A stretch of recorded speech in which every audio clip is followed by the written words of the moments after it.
Assalamualaikum warahmatullahi wabarakatuh. Perkenalkan, nama saya Muhammad Rizal, NIM 2019 3010065. Saya dari Fakultas Vokasi dengan jurusan Elektromedis dari Universitas Muhammadiyah Yogyakarta. Saya akan menjelaskan tentang X-ray konvensional dan X-ray mobile. Ya, yang pertama kita akan menjelaskan tentang X-ray konvensional. Sinar X pertama kali ditemukan oleh Wilhelm Conrad Roentgen pada tahun 1895. X-ray merupakan cara yang paling tua dan sering digunakan untuk pencitraan dalam dunia medis.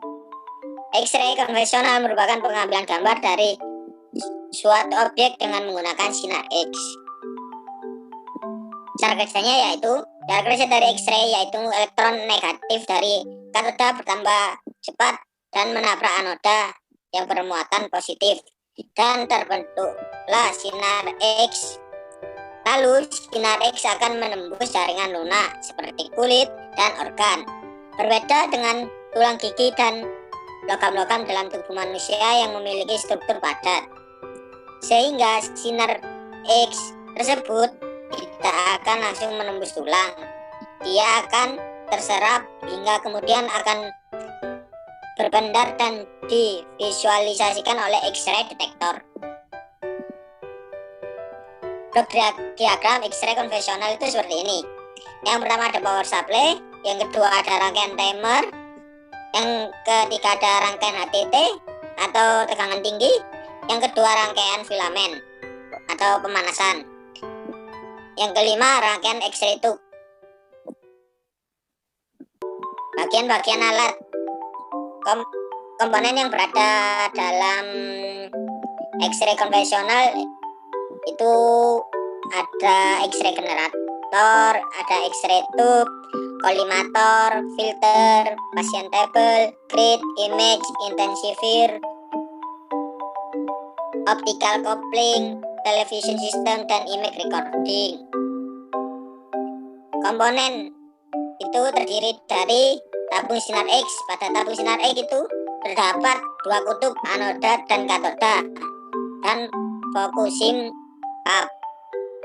Yang kedua ada kolimator yang berfungsi untuk komponen yang terpasang pada jendela tabung, yang berfungsi untuk membatasi lapangan penyinaran agar bisa disesuaikan dengan luas objek dan juga sebagai titik sentrasi lapangan penyinaran. Lalu yang ketiga ada hand switch 03, tombol untuk miredi dan mengekspos. Yang keempat, panel kontrol berfungsi untuk mengatur faktor eksposisi.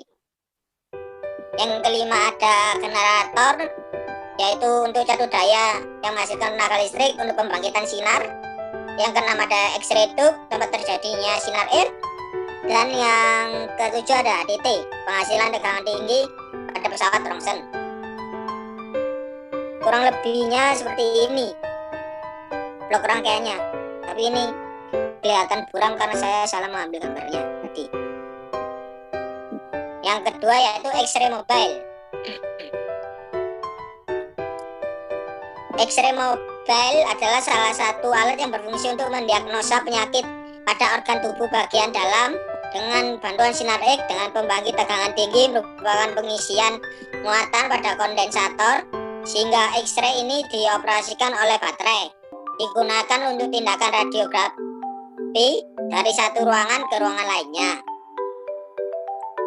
Cara kerjanya yaitu ada dua prinsip kerja, bisa dari supply tegangan 220 volt AC langsung atau baterai. Alur kerja dari sumber 220 volt yaitu masuk ke step up trafo, lalu ke receiver, yang kemudian ke X-ray tube, di mana di antaranya receiver dan X-ray tube terdapat baterai dan kapasitor. Jika baterai terisi, maka dia akan menyalurkan tegangan ke kapasitor. Setelah penuh, kapasitor akan mendischarge ke X-ray tube untuk menghasilkan sinar. Blok diagram X-ray mobil yaitu dari PLN power supply. Power supply terbagi menjadi dua, yaitu ke filter dan ke main kontaktor. Aku akan menjelaskan dari filter. Ke filter akan ke inverter AC DC, ke kapasitor, lalu ke DC kontaktor, lalu ke inter DC AC, lalu ke HTT, kemudian ke X-ray tube. Kemudian jika dari main kontaktor, power supply main kontaktor itu terbagi menjadi tiga, yaitu masuk ke DC kontaktor, lalu ke motor drive, lalu ke filamen. Lalu ini ada microcontroller yang datanya masuk ke main kontaktor, itu berasal dari X-ray tube, dari konsol display, dari hand switch. Bagian alat pada nomor 1 ini merupakan bagian-bagian dari tabung sinar X. Ini nomor 1. Nomor 2 yaitu kolimator. Nomor 3 ini lengan penompang. Nomor 4 ini hand switch. Nomor 5 ini panel. Nomor 6 ini pegangan kemudi untuk memindahkan. Nomor 7 ini blok kaset. Nomor 8 ini generator tegangan tinggi. Komponen alat kolimator. Kolimator berfungsi untuk menentukan luas area yang akan diekspos dengan bantuan cahaya dan dapat diatur horizontal dan vertikalnya. X-ray tube. X-ray tube berfungsi untuk sebagai tempat proses terjadinya sinar X. HTT atau high tensi trafo berfungsi sebagai penghasil tegangan tinggi pada pesawat rongsen. Yang kontrol tape berfungsi sebagai mengontrol pesawat rongsen yang terdiri dari pengaturan kilovolt, mikroampere, dan tombol power.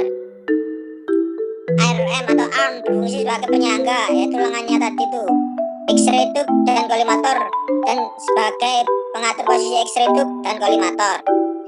Kaset box berfungsi sebagai tempat penyimpanan kaset atau hasil-hasilnya. Ini blok rangkaiannya.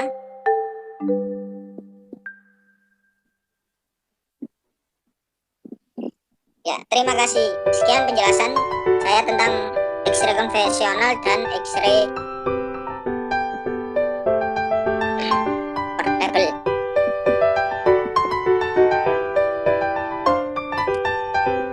Sudah selesai.